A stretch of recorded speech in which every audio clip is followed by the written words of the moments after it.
우리 구주 예수님의 크신 은혜와 사랑이 이 예배 자리를 지키시는 우리 성도님들께 임하시기를 바라고, 또 들려주시는 말씀을 통해 내가 믿는 하나님을 좀 더 깊이 깨달는 그런 시간이 되시기를 진심으로 소망합니다.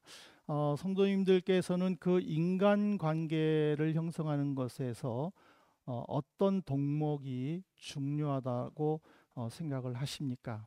뭐 여러 가지가 있겠죠. 뭐 멋지다, 또는 밥을 잘 사준다, 뭐 약속을 잘 지킨다, 아니면은 뭐 이해심이 많고 또 뭐 배려심이 많다, 뭐 이런 등등의 덕목들이 있을 겁니다.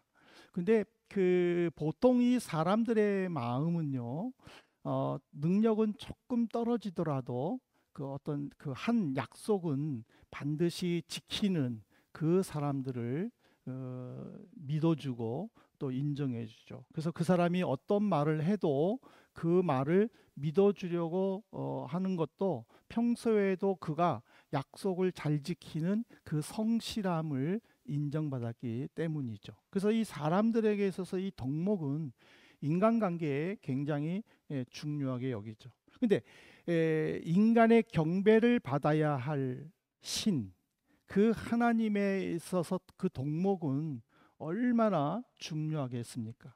그래서 하나님은 당신의 입장이 아니라 사람의 입장에 서서 스스로를 모세를 통하여 이렇게 선언하셨습니다. 신명기 7장 9절에 보면은, 그런즉 너는 알라 오직 내 하나님 여호와는 하나님이시요 신실하신 하나님이시라. 그를 사랑하고 그의 계명을 지키는 자에게는 천대까지 그의 언약을 이행하시며 인애를 베푸시되. 하나님은 신실하신 하나님이다라는 거예요. 왜 신실하신 하나님이냐? 인애를 베푸시고 그리고 천대까지 이행하신다라고 되어 있어요. 이 천대까지라는 표현은요, 하나님께서 무한정으로 언약을 이행하시는 확실성, 불변성, 그리고 지속성을 가리킵니다. 그리고 인애라는 것은 하나님께서 백성과 맺은 언약을 기억하고 그 언약에 근거하여 베풀어 주시는 온갖 긍휼, 자비, 친절, 풍성한 은혜와 사랑, 이것을 말합니다. 그러니까 하나님이 신실하신 하나님일 수밖에 없고, 하나님이 오직 하나님일 수밖에 없는 것은 사람들의 변함과 상관없이 한번 약속한 것은 꾸준히 끝까지 반드시 지키시기 때문이라는 것을 스스로 증명하셨습니다. 그리고 그 신실하심은 바로 인애라는 것에 바탕이 뒀다라고 이야기를 합니다.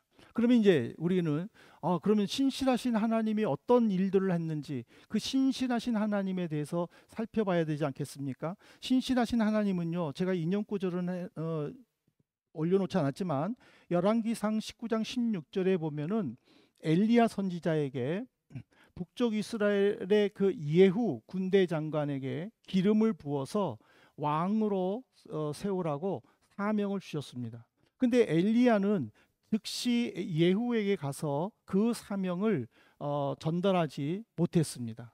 그러다가 이제 하나님께서 그를 하늘나라로 데리러 가시려고 했을 때에 엘리야는 자기가 이룬 그 못 이룬 사명을 자기의 후계자 엘리사 선지자에게 넘겼습니다.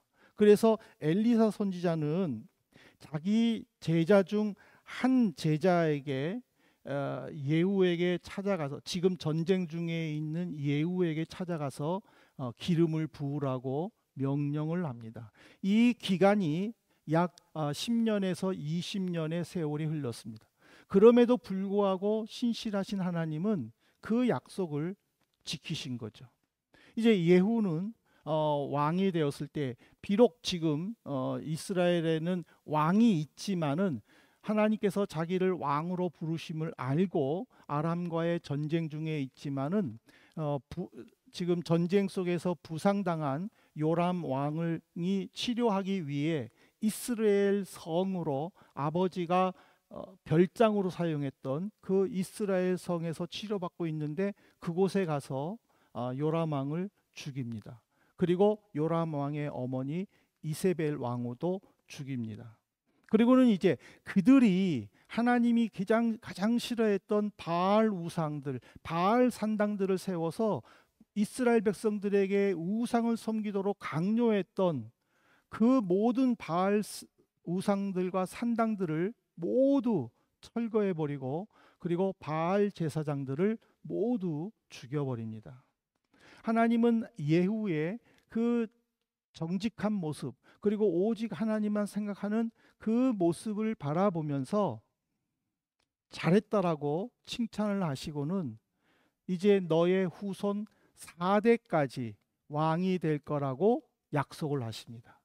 이제 예후가 죽고 그의 아들 여호아하스가 왕이 됩니다. 그리고 그의 또 아들 요아스가 왕이 되는 일들을 지금 오늘 이야기를 할 텐데, 하나님은 엘리야를 통해서 예후를 왕으로 세우려고 해서 계획한 것들이 비록 오랜 세월이 지났어도 전혀 변함이 없이 이루었고, 그리고 하나님께서 예후와 약속한 4대까지 왕이 될 것이라는 그 약속에 여호아스와 요아스가 어떤 행동을 하더라도 하나님은 번복함이 없거나 하나님은 변함이 없이 그들을 끝까지 사랑해 주셨다는 것을 오늘 본문을 통해서 가르쳐 주고 있습니다.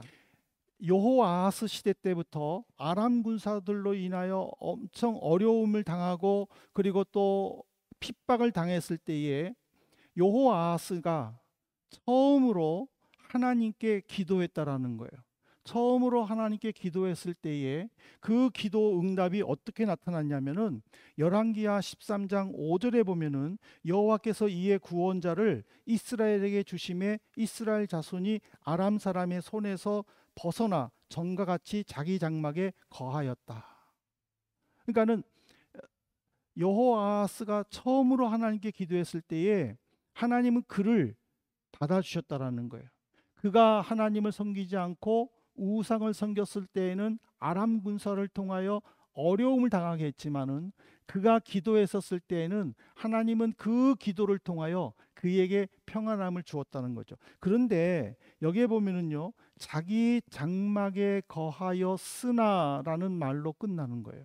이 말은 뭐냐면 그들이 평안함을 얻었지만은 여전히 하나님을 의지하지 않았다라는 뉘앙스를 풍겨줍니다. 그리고 나서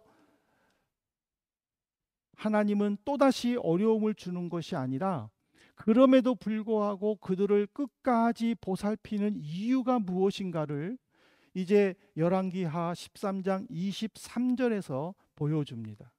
열왕기하 13장 23절에 보면은 여호와께서 아브라함과 이삭과 야곱과 더불어 세우신 언약 때문에 이스라엘에게 은혜를 베풀며 그들을 불쌍히 여기시며 돌보사 멸하기를 즐겨하지 아니하시고 이때까지 자기 앞에서 쫓아내지 아니하셨더라라고 찬양했습니다.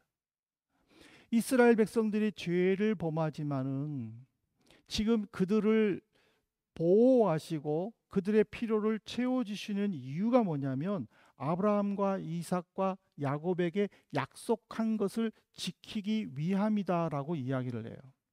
창세기 12장에 하나님께서 아브라함을 부르시고 그에게 복을 주시겠다고 언약한 내용이 나옵니다. 그 내용의 기본은 뭐냐면 내 말에 순종을 하고 가족과 친척과 아버지 집을 떠나 내가 지시할 곳으로 가면 너는 복을 받을 것이다 라는 내용이에요.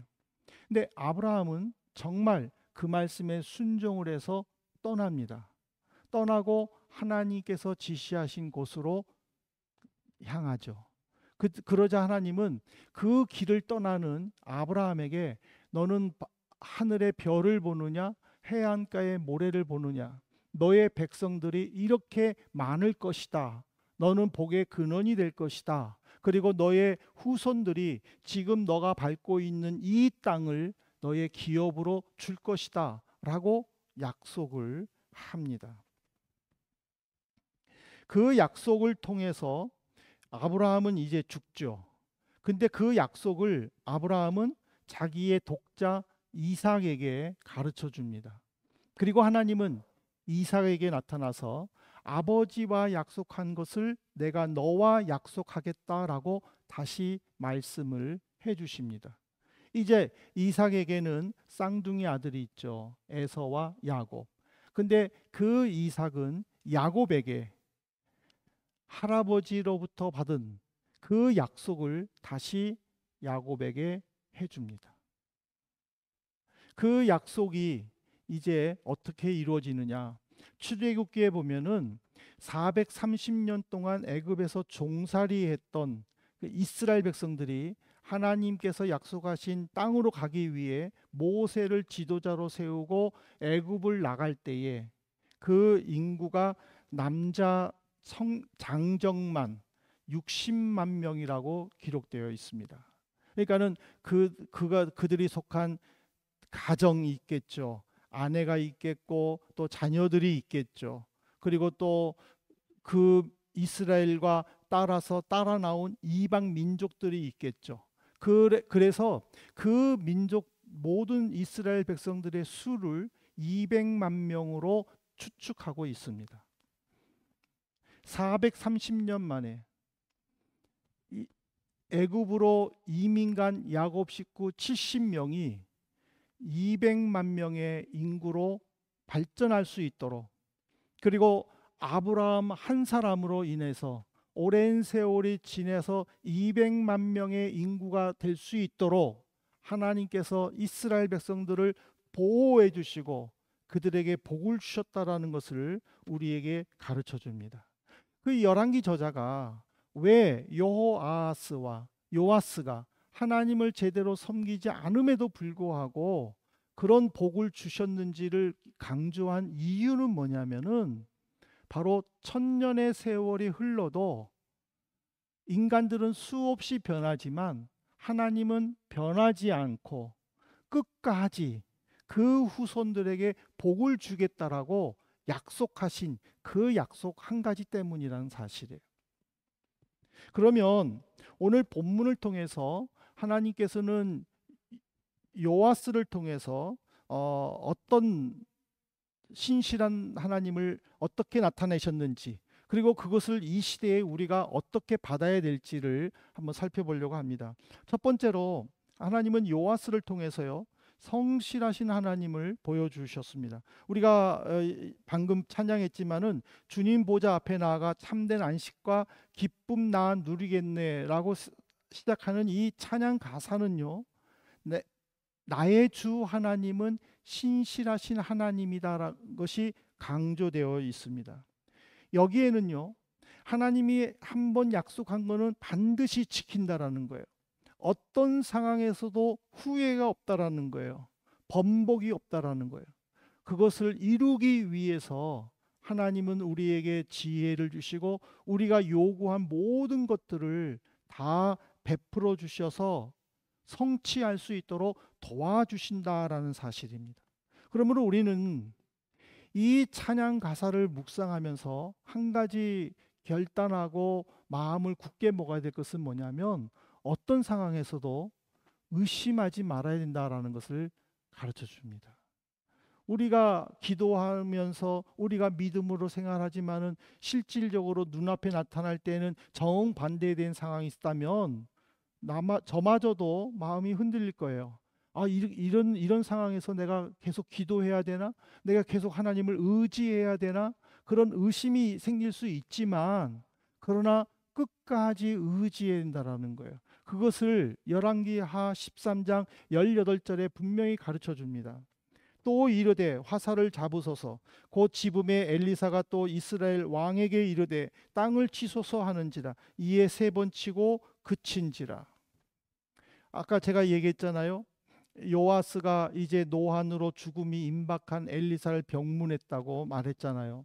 근데 이제 병문한 요아스에게 엘리사는요 활과 화살을 줬어요. 그리고는 화살을 집으십시오. 하나님의 권능의 화살입니다. 활을 집으십시오.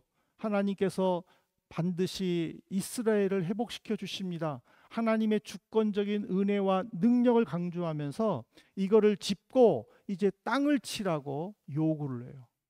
그때 요아스는 딱 3번 치고 끝납니다. 그러니까 엘리사가 굉장히 화를 내요. 왜 화를 냈을까? 화살 3번 친 게 어때서 왜 화를 냈을까? 그렇지만은 엘리사는 지금 아람이 잠시 자기네 국내 사정으로 인하여 이스라엘을 괴롭히지 못하지만은 자기 왕이 이스라엘을 괴롭힐 것이라는, 자기가 죽은 이후에 왕이 된 아람 왕이 이스라엘을 괴롭힐 것이라는 그 사실을 알고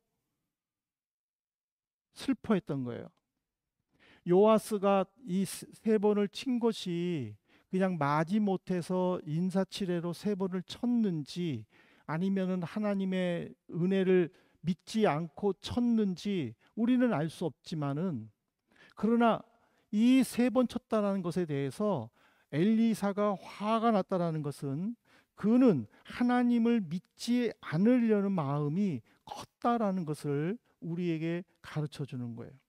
근데 25절에 보면은요, 요아스가 3번 쳐서 아람을 3번 쳐서 물리쳤다라고 기록되어 있어요. 결국 하나님은 요아스의 믿음대로 인도해 주시는 거예요. 근데 더 우리에게 가르치는 것은 뭐냐면 하나님을 믿는 큰 믿음을 요구하는 거예요. 아까도 얘기했잖아요. 요아스가 마지못해서 3번 쳤는지 아니면은 우리나라처럼 뭐 3-4번, 그래서 3번이 최선이다라고 생각해서 쳤는지 알 수는 없지만은 분명한 건 엘리사가 화를 냈다라는 것은 요아스는 신실하신 하나님을 믿을 마음이, 의지가 없다라는 것을 지금 가르쳐 주는 거예요. 그래서 우리는 이 신실하신 하나님을 믿고 신앙생활하는 것이 얼마나 중요한가를 우리는 인정해야 돼요.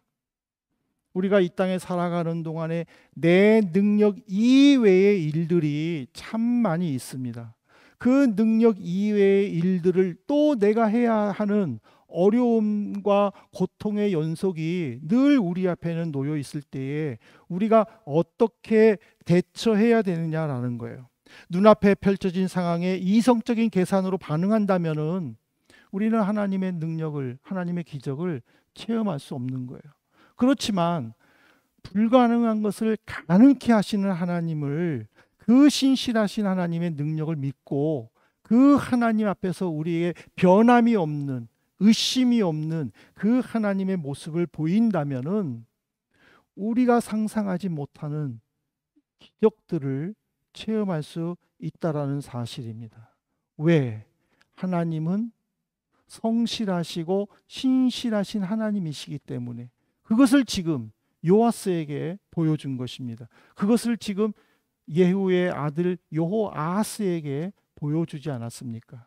이제 우리에게 보여주려고 기다리고 계신다는 사실에 우리도 성실하시고 신실하신 하나님을 체험할 수 있도록 우리의 믿음을 크게, 우리의 믿음을 높이 세워야 될 줄로 믿습니다. 두 번째로는 이 요아스에게는 직접적으로 땅의 회복을 주셨습니다. 제가 아까 얘기했지만 열왕기하 13장 25절에 보십시오. 여호아하스의 아들 요아스가 하사엘의 아들 베나닷의 손에서 성읍을 다시 빼앗으니 이 성읍들은 자기 부친 여호아하스가 전쟁 중에 빼앗던 것이라. 요아스가 베나닷을 3번 쳐서 무찌르고 이스라엘 성읍들을 회복하였더라. 왜 엘리사가 화를 냈는지 이해하십니까?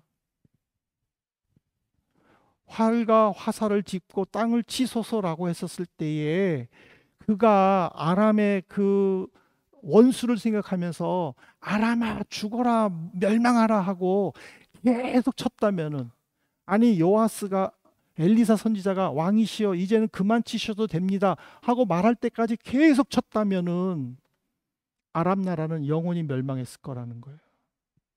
그리고 이스라엘은 위기에 처하지 않고 어려움에 빠지지 않을 수 있었다라는 거예요.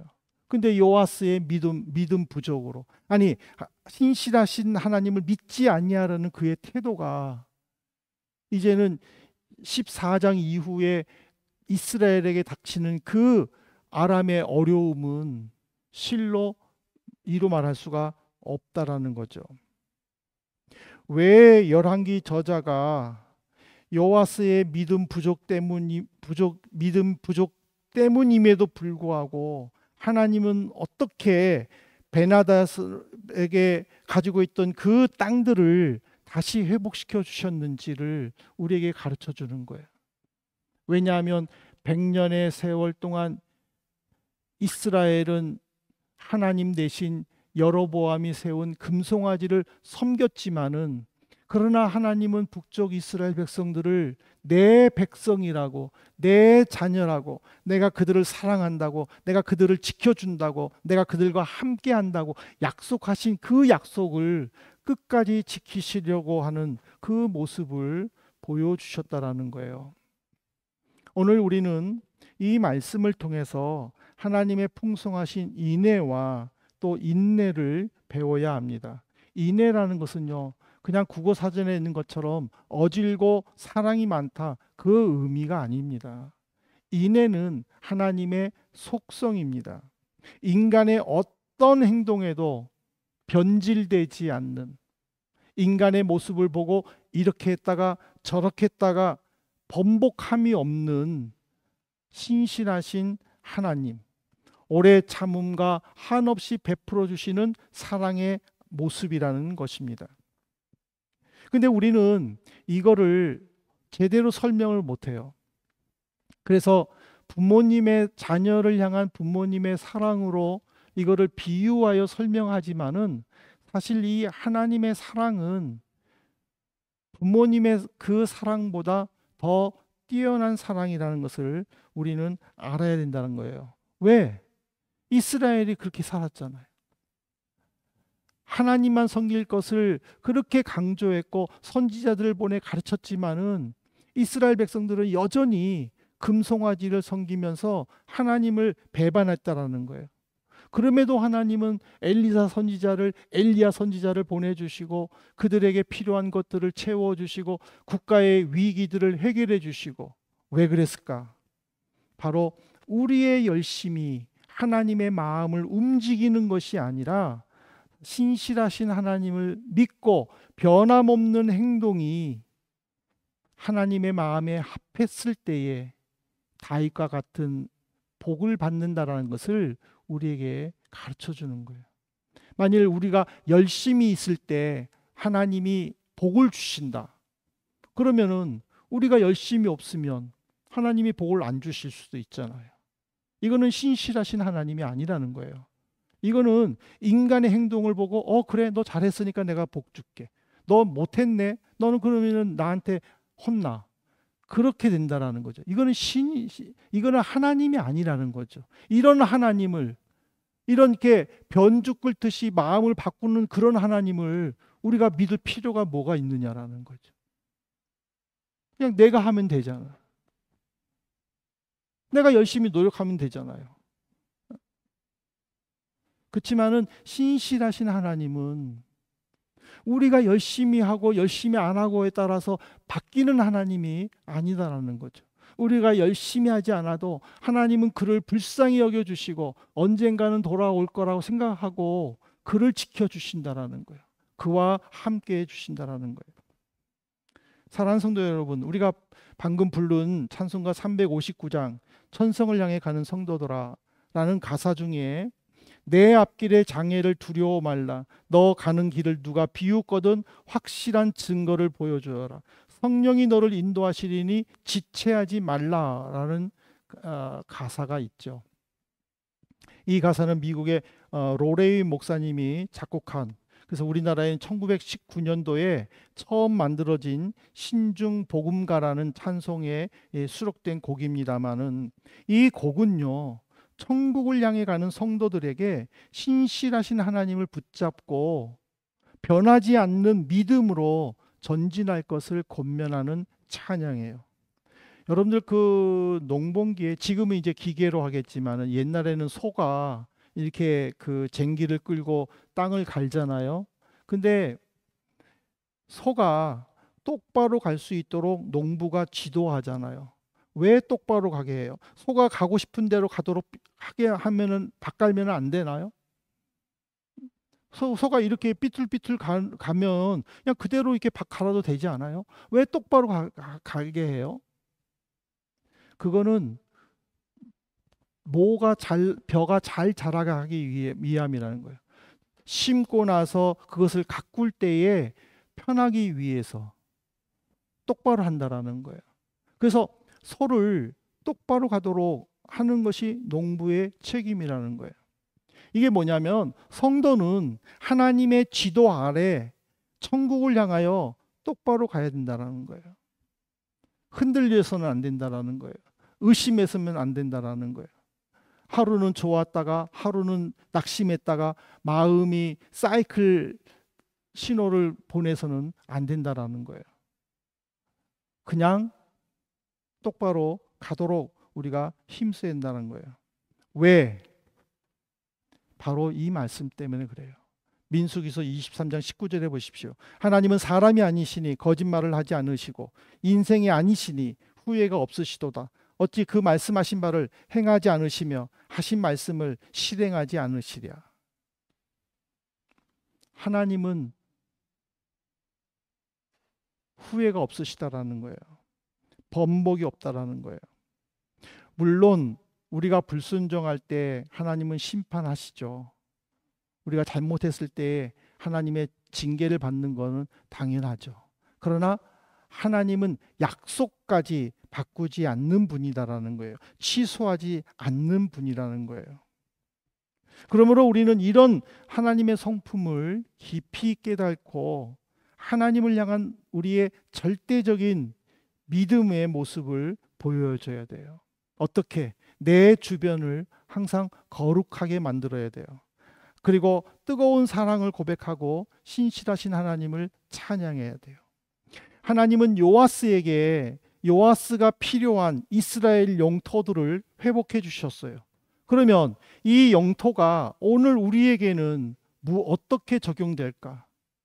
여러분들에게는 무엇이 여러분의 영토입니까? 그 영토가 회복될 수 있도록 우리는 온전히 하나님을 의지해야 된다는 사실입니다.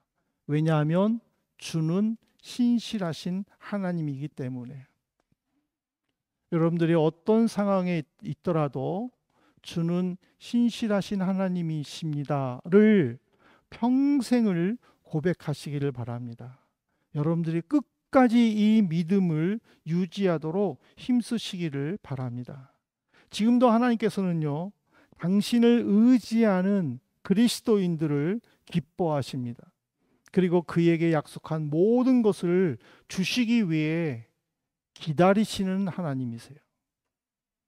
그 기다리시는 하나님께 내가 신실한 모습을, 성실한 모습을 보인다면 하나님은 그에게 마음껏 부어 주실 것입니다. 이것을 우리가 이 한 주간에 여러분들의 하는 일들을 통해서 믿음의 눈으로 바라볼 수 있기를 소망합니다. 그래서 여러분들이 계시는 곳에 그리스도의 향기를 품어내시기를 바랍니다. 향수로 내 주변에 향내를 내지 말고, 향수를 뿌려서 내 주변에 향내 내게 하지 말고, 그리스도를 믿음으로 그리스도의 온전함 속에 그리스도의 향기가 무엇인지 주변 사람들에게 가르쳐 줄 수 있는 그런 우리 한민의 성도님들 되시기를 진심으로 소망합니다.